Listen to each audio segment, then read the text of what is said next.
ನಾನ್ ದುಡ್ದು 1000 ಎಕರೆ ಮಾಡ್ತೀನಿ. ಸತ್ತೋದ್ರೆ ಮೂಲೆಯಲ್ಲೇ ಬಿಸಾಕೋದು. ಸೆಂಟ್ರಲ್ ಹಾಕಿದ್ರೆ ರೇಟ್ ಕಡಿಮೆ ಆಗುತ್ತಲ್ಲ. ನಾನ್ 1000 ಎಕರೆ ಮಾಡಿದ್ರು 1000 ಎಕರೆಯಲ್ಲಿ ಸೆಂಟರ್ ಅಲ್ಲ, ಟೆಂಪಲ್ ಏನ್ ಕಟ್ಟಲ್ಲ, ಮೂಲೆಯಲ್ಲಿ ಹಾಕ್ತಾರೆ.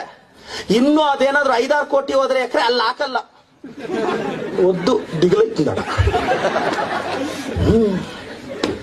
Hard reality of the life ಯಾರಿಗೂ ಗೊತ್ತಿಲ್ಲಲ್ರೋ. 70, 80, 90 ವರ್ಷ ಬದುಕಿ ಸತ್ತೋಗ್ತೀವಿ. 75-80 ವರ್ಷ ಬದುಕಿ ಮಕ್ಕಳನ್ನ ತುಂಬಾ ಓದಿಸಿರ್ತೀವಿ. ಇಂಜಿನಿಯರ್ ಓದಿರ್ತಾರೆ, ದೊಡ್ಡ ಕೋರ್ಸ್ಗಳು ಓದಿರ್ತಾರೆ.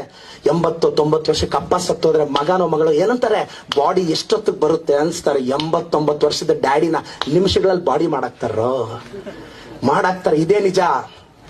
ಅಪ್ಪ ಸತ್ತೋದಾಗ, ಅಮ್ಮ ಸತ್ತೋದಾಗ, ಕೊನೆಯದಾಗ ಅವ್ರಿಗೆ ಮಲಗಿರೋ ಹಾಸಿಗೆ ನನಗ್ ಬೇಕು. ಅವ್ರು ಹಾಕೊಂಡಿರೋ ಬೆಡ್ಶೀಟ್ ನಾನು ಎತ್ಕೊಂಡು ಹೋಗ್ತೀನಿ. ನಮ್ಮಪ್ಪ ಹಾಕಿರೋ ಶರ್ಟ್ ನ ಆಲ್ಟರ್ ಮಾಡಿ ನಾನು ಹಾಕ್ಸ್ಕೊಂತೀನಿ.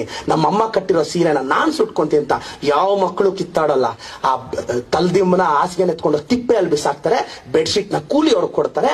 ಆ ಸೀರೆಗಳನ್ನ ಎತ್ಕೊಂಡೋಗಿ ಬಡವ್ರಿಗೆ ಅವ್ರಿಗೆ ಹಂಚ್ಬಿಡ್ತಾರೆ. ಸುಮ್ಮನು ಜಮೀನು. Court case.